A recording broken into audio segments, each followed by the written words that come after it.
구약시대에 5가지 헌물에 대해서 우리가 살펴보고 있습니다.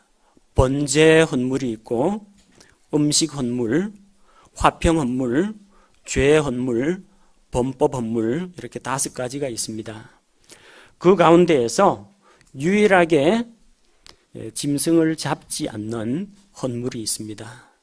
말하자면 피가 없는 헌물도 포함이 되어 있습니다. 피 없이 드리는 헌물은 음식 헌물입니다.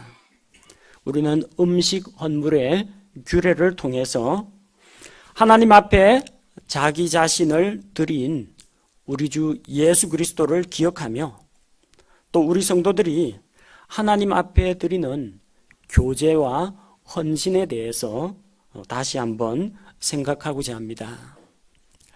우리가 하나님과 교제를 할 때 언제나 문제가 있어서 하나님께 나아오는 것은 아닙니다. 하나님이 꼭 필요할 때, 죄를 지었을 때 죄의 문제를 해결하기 위해서, 또 사람과 사람 사이에 다툼이나 분쟁이나 어떤 범법이 일어났을 때 그 죄에 대해서 하나님 앞에 죄 문제 해결하고 사람들 사이에서 그 문제를 보상을 하거나 배상을 함으로써 해결하는 꼭 그런 일만이 하나님 앞에 나아오는 기회가 되는 것은 아닙니다. 여러분, 가정에서 아버지의 존재가 어떤 존재입니까? 가정을 부양하고 있죠. 그렇다고 해서 날마다 월급날만 남편이고 월급날만 아버지가 되는 건 아닙니다. 항상 아버지라는 존재, 어머니라는 존재가 필요합니다. 한 가족이기 때문에 그 안에서 교제를 위해서 함께 우리가 모여 살고 삶을 같이 나누는 것이지 어떤 경제적인 필요를 뭔가 달라고 공급을 받기 위해서 가정을 이루는 것은 아닙니다. 하나님하고 관계도 마찬가지입니다. 하나님 앞에 억울하고 하소연할 일이 있고 소원을 이루어야 될 일이 있을 때 그때만 하나님 앞에 나오는 것이 아니라는 겁니다. 죄를 지어서 이 죄 문제를 해결하기 위해서 그때만 하나님이 필요한 건 아닙니다. 우리는 항상 날마다 매 순간순간 하나님이 필요합니다. 굳이 죄를 짓지 않았더라도 하나님과 교제를 위해서 그분 앞에 나아가는 것이 필요합니다. 죄가 있으면 죄 헌물을 드리고 범법을 했으면 범법 헌물을 드립니다. 이건 의무사항입니다. 그러나 의무는 아니지만 하나님과 교제를 위해서 음식 헌물을 가지고 주께로 나아가는 것이 필요합니다. 오늘 우리가 읽은 레위기 2장 1절 말씀을 보니까 어떤 사람이 주께 음식 헌물을 드리려거든, 여기 무슨 사연이 있습니까? 감사한 일이 생겼다라든지 죄를 지었다라든지 문제를 해결해야 되겠다든지 용건이 있어서 나아오는 게 아닙니다. 다른 조건이 없습니다. 그냥 어떤 사람이 주께 음식 헌물을 드리고 싶어 하거든 드리라는 겁니다. 이것은 의무사항이 아닙니다. 자원해서 하나님 앞에 드리는 예물입니다. 어떤 사람은 자원하는 마음이 있을 때는 언제든지 음식 헌물을 가지고 나와서 하나님과 교제를 요청할 수가 있습니다. 제사장들은 날마다 성소에서 혹은 성전에서 하나님과 교제하며 그분을 섬겼습니다. 제사장들은 날마다 음식 헌물을 드렸습니다. 출애굽기 29장 38절에서 41절을 보면 아침 저녁으로 날마다 어린 양으로 번제 헌물을 드리는데 번제 헌물을 드릴 때 음식 헌물을 같이 드리도록 되어 있습니다. 날마다 하루 세끼 우리가 식사를 합니다. 마찬가지로 하나님 앞에 나아가는 제사장들은 아침 저녁으로 음식 헌물을 하나님 앞에 드리면서 교제를 나누었다는 겁니다. 물론 하나님께서 그들이 가져온 음식 헌물을 드시고 그걸로 영양분을 섭취하는 것은 아닙니다. 날마다 우리에게 생명의 양식을 주신 그 하나님을 생각하면서 우리가 생명을 위해서 음식을 먹는 것과 같이 생명의 근원이신 하나님과의 교제가 없이는 살아갈 수 없는 존재라는 것을 겸손하게 고백하는 그 자리가 바로 음식 헌물을 드리는 그 자리입니다. 음식 헌물을 드릴 때 무엇을 어떻게 드리는지 살펴보도록 하겠습니다. 1절에서 3절을 보니까 고운 밀가루 헌물을 드릴 수가 있습니다. 전혀 굽거나 튀기거나 빚어서 만들거나 하는 과정이 없이 순수한 가루를 드릴 수가 있습니다. 고운 밀가루 위에 기름을 붓고 그 위에 유향을 놓습니다. 드리는 자는 밀가루와 기름에서 한 움큼을 취합니다. 그리고 유향은 그 전부를 취해서 드리는데 제사장은 그 헌물의 기념물을 제단 위에서 불로 태워서 향기로운 향기로 하나님 앞에 드립니다. 그리고 드리고 남은 음식 헌물은 제사장들의 몫이 됩니다. 드리는 자는 받아가는 몫이 없습니다. 나머지 하나님께 드리고 남은 것은 그 헌물을 드리는 제사장들이 갖게 됩니다. 4절 말씀을 보니까 화덕에서 구운 음식 헌물이 있습니다. 이것은 고운 밀가루에 누룩을 넣지 말고 기름을 섞어서 밀가루를 기름으로 반죽을 해서 만든 이 납작한 빵입니다. 맛자라고 하는 납작한 그 빵이 있습니다. 우리 주의 만찬 때 사용하는 것처럼 밀가루로 구운 납작한 빵이 있습니다. 하나님께 드릴 때는 거기에 기름을 섞어서 만듭니다. 그리고 고운 밀가루에 누룩을 넣지 말고 기름을 발라서 만든 얇은 과자가 있습니다. 이것도 하나님 앞에 드릴 수가 있습니다. 5절에서 6절에 보니까 이번에는 납작한 판에서 구운 음식 헌물이 있습니다. 고운 밀가루에 누룩을 넣지 말고 기름을 섞어서 납작한 판에 구워서 하나님께 드리는 겁니다. 그리고 그것을 여러 조각으로 나누어 그 위에 기름을 붓습니다. 그걸 제단의 불 위에 올려놓고 태워서 드리는 것입니다.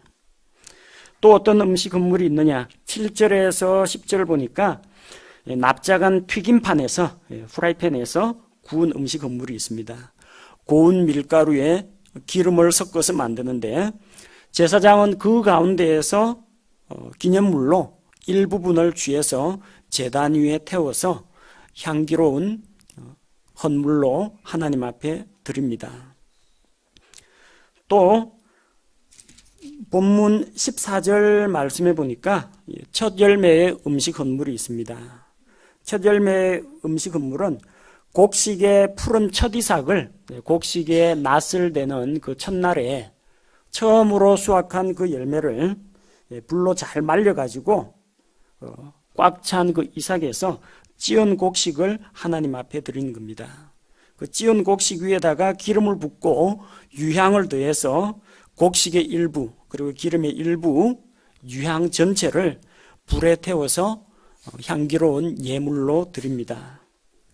자, 드리는 예물을 보면은 곡식을 드리는 것임을 알 수가 있습니다. 그 곡식 이삭을 드리기도 하고 또 가루로 만들어 가지고 드리기도 하고 가루에 기름을 섞어서 반죽을 해서 화덕에 굽든지 철판에 굽든지 튀김판에 굽든지 가공을 해서 드리기도 합니다. 공통점은 피가 들어가지 않는다는 겁니다. 이것은 죄가 있어서 드리는 헌물이 아니고 죄하고는 무관하게 하나님과 일상적인 교제를 위해서 드리는 헌물입니다. 또한 여기에는 고운 밀가루가 들어가고요. 기름이 들어갑니다. 유향이 들어갑니다. 반면에 누룩과 꿀은 넣어서는 안 된다고 기록이 되어 있습니다. 이 음식 헌물을 통해서 하나님께서는 우리에게 예수 그리스도의 희생, 우리의 희생 헌물이 되신 예수 그리스도를 보여주고 계십니다. 음식 헌물의 주 재료는 고운 밀가루입니다. 고운 밀가루가 어디에서 나옵니까? 밀알에서 나옵니다. 예수님은 한 알의 밀이십니다. 요한복음 12장 24절 말씀에 보면 진실로 진실로 내가 너희에게 이르노니 한 알의 밀이 땅에 떨어져 죽지 아니하면 홀로 남거니와 죽으면 많은 열매를 맺는다고 했습니다. 예수님은 한 알의 밀이십니다. 그래서 그분께서는 땅에 떨어져 밀알이 밀로서의 생애를 마감을 하고 거기에서 싹이 나고 뿌리가 나면은 이것은 새순입니다. 새싹입니다. 여기에서는 줄기가 올라가고 잎사귀가 자라고 꽃이 피고 열매가 맺힙니다. 예수 그리스도의 대속의 죽음을 통해서 그분께서는 많은 열매를 거두시고 그 열매를 하나님께 들으셨다는 겁니다. 한 알의 밀이신 예수 그리스도, 고운 밀가루는 바로 밀 이삭을 껍질을 벗기고 가루를 내서 고운 밀가루를 만드는 것입니다. 밀 이삭이 어떻게 해서 고운 밀가루가 되는지 그 과정을 생각해 보십시오. 밀 이삭은 밀가루가 되려면 밭에 그냥 심겨져 있어서는 안 됩니다. 낫에 베어서 쓰러져야 합니다. 우리 주 예수님께서는 우리를 대신하여 십자가를 지시고 로마 군병들이 휘두르는 채찍에 맞아서 쓰러지고 짊어지고 가다가 또 쓰러지고 그러면서 우리의 모든 죄의 문제를 그분께서 친히 담당하셨습니다. 그렇게 낫에 베인 그 곡식단은 그 상태에서는 밀가루가 될 수가 없고 타작을 해야 됩니다. 도리깨에 얻어맞아야 됩니다. 그래서 이삭을 훑어내야 됩니다. 예수님께서는 우리 대신 모욕과 침뱉음과 조롱을 당하시고 뺨을 맞으시고 또한 그런 고난을 당하면서도 조금도 반항을 하지 않고 자기 자신을 내어주셨습니다. 이렇게 해서 이삭이 줄기로부터 떨어집니다. 그러면은 곡식의 이삭을 감싸고 있는 껍질을 벗겨야 됩니다. 탈곡 과정을 거쳐서 껍질이 벗겨져야 고운 밀가루가 나오게 됩니다. 예수님은 가진 것 하나 없이 마지막 십자가에서 돌아가실 때에는 그분의 겉옷과 속옷조차도 로마 군병들이 다 빼앗아가지고 사형수에게 옷이 뭔 필요가 있겠습니까? 자기들이 예수님의 십자가 밑에서 제비 뽑기에서 나눠 가졌습니다. 마지막 남은 옷꺼풀까지도 다 벗어주셨습니다. 그래서 껍질이 벗겨진 밀알 한 톨들이 맷돌에 갈려서 가루가 되어야만 고운 밀가루가 될 수 있습니다. 밀알이 맷돌에 갈리는 것은 밀알의 입장에서는 엄청난 고통입니다. 온몸이 산산이 부서지는 그런 고통과 고난을 겪어야만 비로소 고운 밀가루가 될 수 있습니다. 그렇게 되어야만 하나님께 바치는 음식 헌물로 드려질 수가 있다는 것입니다. 예수님께서는 우리 대신 매 맞으시고 모욕을 당하시고 옷을 벗기우시고 그리고 십자가에서 그 무섭고 엄청난 고난을 친히 받으셨습니다. 그렇게 하심으로 하나님과 사람 사이를 연결하는 중재자가 되시고 우리가 하나님 앞에 담대히 나아갈 수 있는 구원의 길을 열어 놓으셨습니다. 고운 밀가루는 거친 알갱이가 없습니다. 고운 밀가루는 그야말로 순수한 고운 밀가루입니다. 거기에는 어떠한 잡된 것도 섞이지 않았습니다. 예수 그리스도는 순결하고 거룩하시며 완전한 인성을 갖추고 계십니다. 그분에게는 죄나 불법이 없습니다. 수치스러운 것이 없습니다. 어둠이 없습니다. 완전한 빛 가운데 거하고 계시며 하나님의 영광이 함께하고 계십니다. 그렇게 순수한 예수 그리스도, 죄를 알지도 못하시는 예수 그리스도만이 하나님과 사람 사이를 연결하는 중재자가 되실 수가 있는 것입니다. 그리고 이 고운 밀가루 위에 기름을 부어야 합니다. 그 기름은 예수 그리스도의 고난을 상징하며 또한 한편으로는 성령님을 상징합니다. 거기에 붓는 기름은 식물성 기름입니다. 올리브 기름을 사용합니다. 돼지 기름이나 소기름은 사용할 수가 없습니다. 순수한 올리브 기름을 고운 밀가루 위에 부어서 하나님께 드리는 것입니다. 우리 주 예수님께서 십자가에서 달리기 전에 그 전날 겟세마네 동산에서 땀방울이 핏방울이 되어 땅에 뚝뚝 떨어질 정도로 간절히 기도하셨습니다. 죽음이 무서워서가 아닙니다. 십자가를 지기가 싫어서가 아닙니다. 거룩하신 하나님의 본성 위에 온 세상의 온갖 추잡한 더러운 흉악한 죄를 다 짊어진다는 것은 도저히 감당하기 힘든 것입니다. 단순한 십자가의 못과 창에 찔리는 것이 두려운 것이 아닙니다. 하나님의 거룩하신 본성 위에 그런 죄악된 사람들의 죄를 그분이 다 담당하신다는 것, 그것은 엄청난 고통을 수반합니다. 그래서 주님께서는 하나님 아버지의 뜻이 이루어지도록 기도했습니다. 예수님께서 십자가의 고난을 당하지 않으면, 그분께서 우리 대신 죄의 삭스를 지불하지 않으면 사람들을 구원할 방법이 없습니다. 그래서 간절히 하나님의 뜻에 자신을 복종시키는 기도를 드렸습니다. 그 장소가 겟세마네 동산입니다. 겟세마네는 아람어로 올리브유 압착기를 이야기합니다. 올리브 열매가 있으면요, 요즘은 화학적 추출 방법, 물리적 추출 방법 이런 것들이 많이 나와 있습니다만, 그 당시에는 올리브 열매를 무거운 돌로 눌러가지고 압착을 해서 기름을 뽑아냈습니다. 겟세마네 동산에서 쉽게 말하면 올리브 압착기에서 올리브 기름을 짜내는 것처럼 예수님은 온몸에 땀을 쏟으시며 기도하셨고, 또한 십자가에서 그분의 마지막 피 한 방울까지도 우리 죄인들을 위해서 다 짜내 주셨습니다. 또한 이 고운 가루 위에 부은 기름은 성령님의 사역을 의미합니다. 예수님께서는 성령님의 권능으로 일하신 분입니다. 사도행전 10장 38절 말씀을 보니까 하나님께서 나사렛 예수님께 성령님과 권능으로 기름을 부으시매 그분께서 두루 다니시며 선을 행하시고 마귀에게 억눌린 모든 사람을 고치셨으니 이는 하나님께서 그분과 함께 하셨기 때문이라. 예수님의 지상사역, 그분께서 사람들에게 베푸신 선, 구제, 봉사활동, 마귀를 쫓아내신 모든 일들은 성령님과 권능으로 기름 부음을 받아서 이루어진 일입니다.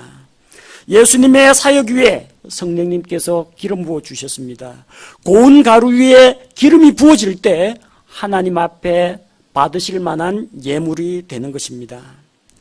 예수님께서는 구약시대의 고운 가루가 기름이 얹어져서 하나님께 드려진 것과 마찬가지로 성령님을 통해서 흠없는 자기 자신을 하나님께 드리셨습니다.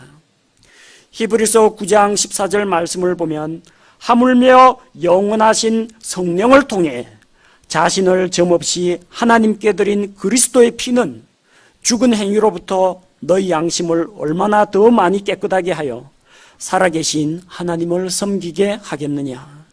예수님께서는 고운 밀가루가 되신 예수님께서는 기름 부으시는 성령님의 사역을 통해서 하나님 앞에 희생물로 드려졌다는 것을 알 수가 있습니다.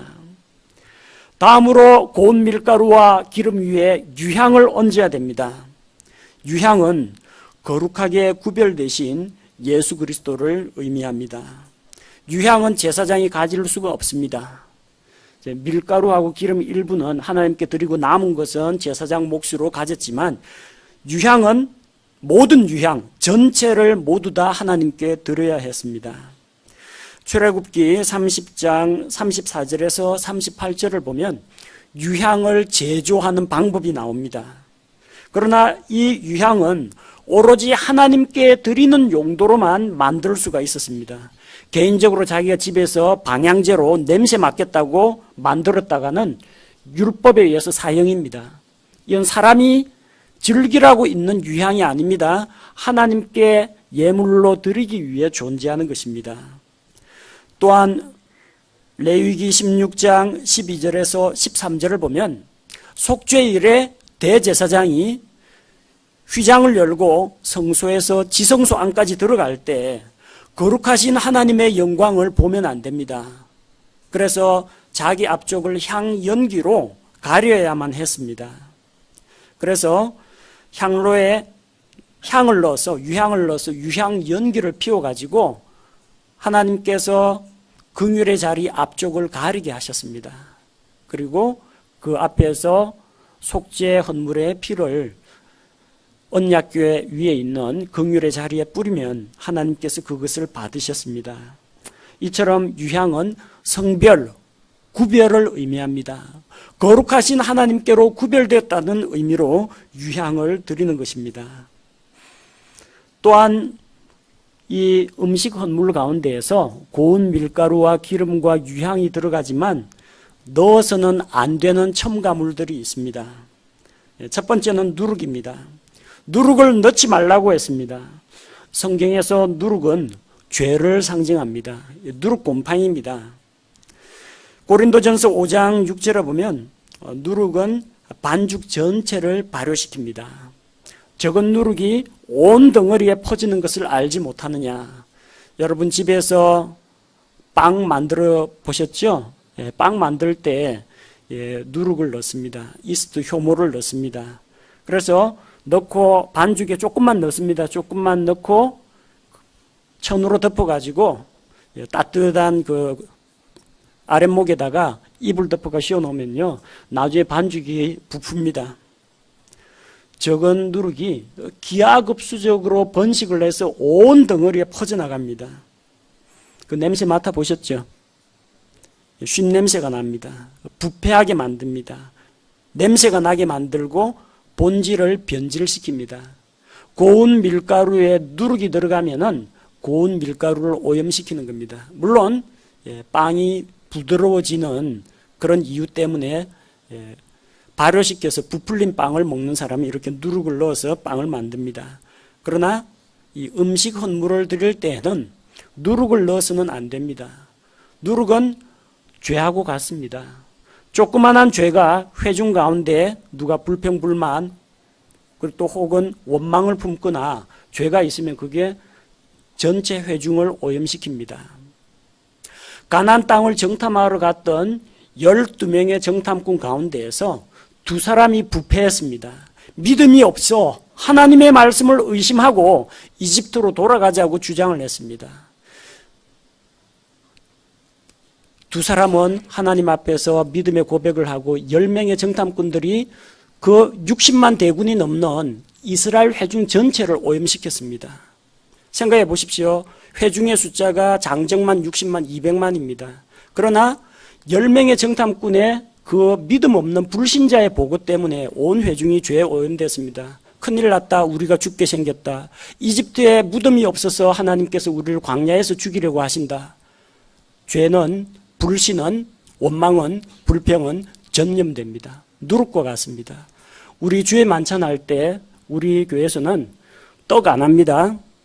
카스테라 안 합니다. 부풀린 식빵 같은 거 하지 않습니다. 뭐 합니까? 누룩을 넣지 않고 납작하게 구운 딱딱한 빵을 먹습니다.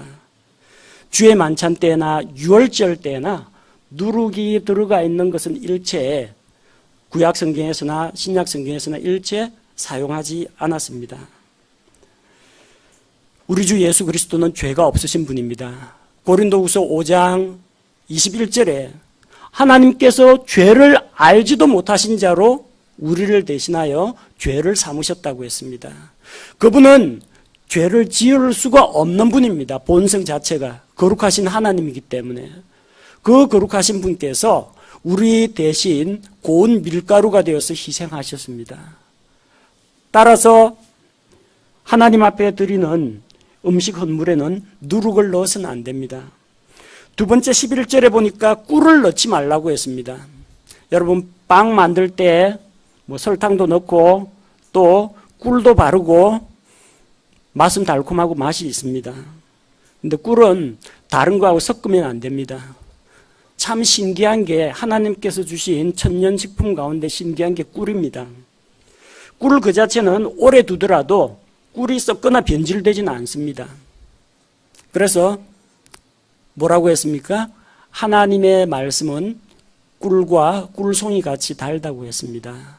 근데 문제는 꿀에는 불순물이 섞이면 그때부터는 변질됩니다. 제가 어릴 때 몸이 약해가지고 종종 어머님이 꿀에다가 인삼가루, 인삼 그 분말 가루를 넣어갖고 개가지고 먹게 했거든요. 그걸 먹는데 그냥 그 상태의 꿀은 아무런 이상이 없습니다. 근데 꿀에 수삼을 재거나 인삼가루 넣으면요, 발효됩니다. 변질됩니다. 꿀 그 자체는 변하지 않습니다만 거기에 불순물이 섞이면 급속하게 발효가 되고 변질이 됩니다. 쉰냄새도 나요. 마찬가지입니다. 꿀송이같이 단 순수한 말씀에 성경 구절을 변조해 놓고 일부 구절을 빼먹고 성경에 원래 없던 구절을 더해버리고 이러면요, 말씀이 부패가 됩니다. 그 한 구절만 바뀌었다고요? 일부분밖에 안 바뀌었다고요? 그게 다른 수많은 건전한 교리를 뒤흔들어 놓습니다. 누룩과 같은 겁니다. 그래서 넣지 말라는 겁니다. 꿀은 달콤합니다. 그러나 고운 밀가루하고 섞으면 안 됩니다. 예수 그리스도의 고난과 희생으로 족합니다. 한 알의 밀이 쓰러져서 두들겨 맞고 껍질 벗겨지고 가루가 내는 거, 그것으로 충분합니다. 거기에다가 설탕이나 꿀을 탈 생각을 해서는 안 됩니다. 예수 그리스도 십자가에 피 흘려 죽는 그 끔찍한 이야기, 그거 가지고 내 구원이 되느냐? 그걸로 충분하고 그걸로 완전합니다. 사람들은 그거 가지고 안 된다고 생각합니다. 예수님만 믿는다고 구원받으면 그건 너무 쉬운 거 아니냐? 아니다. 좀 달콤한 걸 추가하자. 착한 일도 많이 해야 된다. 교회 열심히 성실하게 봉사를 해야만 구원을 받는다. 구원받고 봉사하는 건 상관없습니다. 감사함으로. 그러나 구원을 받기 위해서 새벽 기도회를 해야 되겠다. 구원을 받기 위해서 헌금을 더 많이 내야 되겠다. 구원을 받기 위해서 내가 착하게 살아야 되겠다. 이것은 전부 다 잘못된 것입니다. 예수 그리스도만으로 족합니다. 거기에다가 여러분의 의로운 행위나 선행을 더할 필요가 없습니다. 하나님께 찬양을 드릴 때는 순수한 찬양을 드리면 됩니다. 성경적인 가사와 건전한 곡조로 찬양을 드리면 됩니다. 거기에다가 분위기를 좀 띄우자. 인간의 흥을 돋우기 위해서 워십 댄스를 하고 락 뮤직을 섞고 이러는 순간 음악이 변질되기 시작합니다. 순수한 것은 순수하게 지켜야 됩니다. 순수한 말씀을 지키십시오. 순수한 복음을 지키십시오. 예수 그리스도의 순수한 그 희생 헌물, 그것만이 하나님 앞에서 우리로 하여금 인정받게 만드는 것입니다. 또한 13절 말씀, 오늘 본문에 읽진 않았습니다만 13절에 누룩하고 꿀은 넣지 말고 소금을 쳐라고 했습니다. 소금은 부패를 막아줍니다. 여러분, 그 굴비 오래 보존하려면 소금에 절여야 되죠. 내륙 지방에서는 고등어, 싱싱한 고등어 먹기 힘듭니다. 그래서 배 갈라가지고 소금을 듬뿍 치죠. 간 고등어 만들면 잘 변질이 안 됩니다. 여러분, 입안 소독하기 위해서 소금물로 양치를 하죠. 소금은 부패를 방지합니다. 누룩은 썩게 만들고 부패하게 하지만 소금은 부패를 막아줍니다. 우리 주 예수님은 말과 행실에 부패함이 없었습니다. 그분의 육체도 썩음을 보지 않았습니다. 그분은 은혜가 충만하신 분입니다. 소금으로 간을 맞추듯이 합당한 은혜를 주신 분입니다. 골로새서 4장 6절에서 너희 말을 소금으로 간 맞추어 항상 은혜롭게 하라. 그리하면 너희가 각 사람에게 어떻게 마땅히 대답해야 할지 알게 되리라. 소금으로 간을 맞추듯이 그분께서는 필요한 은혜를 공급하십니다. 우리가 이 세상에 오염되어서 부패하는 것을 막아주십니다. 거룩하시고 자신이 성별되셨으며 우리를 세상으로부터 구별해서 성별되게 하시는 분이 바로 예수 그리스도시고 이것이 바로 그분의 소금의 사역이라는 겁니다. 음식 헌물에 뭐가 들어가는지 다시 생각해 보십시오. 고운 밀가루가 들어갑니다. 기름이 들어갑니다. 유향이 들어갑니다. 소금이 들어갑니다. 누룩과 꿀은 넣어서는 안 되는 첨가물입니다. 음식 헌물이 우리에게 어떠한 의미가 있습니까? 예수 그리스도의 고난과 죽음으로 드려진 향기로운 헌물을 의미합니다. 그분은 한 알의 밀로서 고운 밀가루가 되셨고 또한 생명의 빵이 되셨습니다. 올리브 기름을 무거운 돌로 눌러서 기름을 짜내는 것처럼 그분께서는 우리를 위해 땀 흘려 기도하셨고 십자가에서 온몸의 피를 짜내셨습니다. 그분은 유향처럼 아름다운 향기를 하나님께 바치셨습니다. 그분에게는 누룩처럼 부패하게 만드는 죄가 없었습니다. 예수님께는 오로지 소금처럼 썩지 않게 하는 거룩하심이 있었습니다. 이런 예수 그리스도를 본받아서 우리 구원받은 성도들 역시 하나님 앞에 교제가 필요할 때, 하나님 앞에 나아갈 때 음식 헌물로 나아가야 합니다. 음식 헌물은 그리스도인이 날마다 하나님께 드리는 섬김의 열매를 말합니다. 음식 헌물은 날마다 아침 저녁으로 드렸습니다. 성도들은 날마다 주님과 교제하는 가운데에서 그분과 동행하는 삶을 살아야 합니다. 음식 헌물은 의무가 아닙니다. 자원해서 드리는 것입니다. 여러분 아침에 말씀 읽고 기도하고 다 하고 계시죠? 하지만 그거 안 했다고 해서 천벌을 받거나 그러진 않습니다. 자원하시는 분, 자원하시는 가정에서는 그렇게 함으로써 주님과 교제를 누릴 수가 있는 겁니다. 의무사항 아닙니다. 성도들은 율법의 의무, 종교적인 관습이 아니라 자원함으로 주님과 교제를 나누고 그분을 섬기는 것입니다. 우리가 하나님 앞에 드리는 우리의 삶 자체가 향기로운 헌물이 됩니다. 빌립보서 4장 18절에서 빌립보 성도들은 사도 바울의 선교 사역을 위해서 자원해서 헌금을 드렸습니다. 그것을 성경에서는 하나님께서 받으실 만한 달콤한 냄새의 향기라고 했습니다. 여러분들이 하나님께 드리는 헌물, 또한 다른 성도들을 돕기 위해서 드리는 사랑의 헌물, 이 모든 것이 음식 헌물과 같이 하나님 앞에 향기로운 헌물이 되는 것입니다. 우리 자신의 선한 행실, 그리스도인으로서의 선한 간증 역시 하나님 앞에 향기로운 헌물이 됩니다. 고린도후서 2장 14절에서 항상 우리를 그리스도 안에서 승리하게 하시고 우리를 통해 모든 곳에서 그분을 아는 냄새를 풍기게 하시는 하나님께 이제 감사하노라. 우리 자신이 향기로운 헌물입니다. 우리의 아름다운 삶의 향기를 통해서 주변 사람들이 하나님께 영광을 돌리게 된다는 것입니다.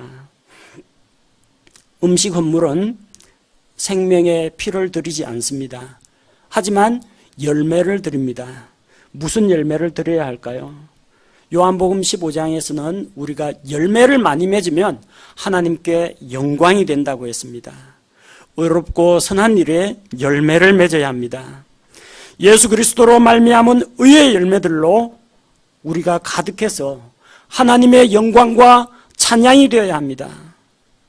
주께 합당하게 걸어서 모든 일에서 그분을 기쁘게 하고 모든 선한 일에서 열매를 맺으며 하나님을 아는 것에서 자라나가야 합니다. 우리 주 예수 그리스도께서는 한 알의 밀이 되셔서 고운 밀가루로 성령님의 사역을 통해서 자신을 하나님께 드리셨습니다. 그분을 통해서 하나님과 우리 사이 교제 관계가 회복이 되었습니다. 여러분, 예수님은 우리를 죄에서 구원하실 때에만 필요한 분이 아닙니다. 우리는 단순히 구원받은 것 그 자리에 머물러 있으면 안 되고 한 걸음 더 나아가야 됩니다. 음식 헌물을 드리는 그런 마음으로 날마다 말씀과 기도로 주님과 교제하는 일에 힘써야 합니다.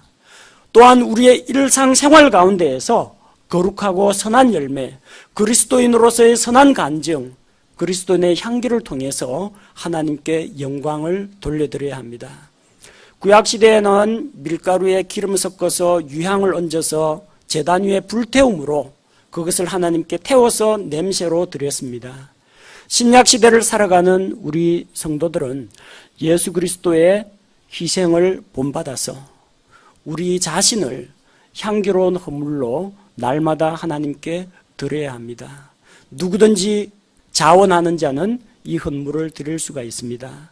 날마다 매 순간마다 하나님과의 교제를 사모하시는 분은 주님 앞에 나와서 그분께 영광을 돌려드리고 주님과 교제하는 가운데에서 그분의 은혜를 누리시기 바랍니다.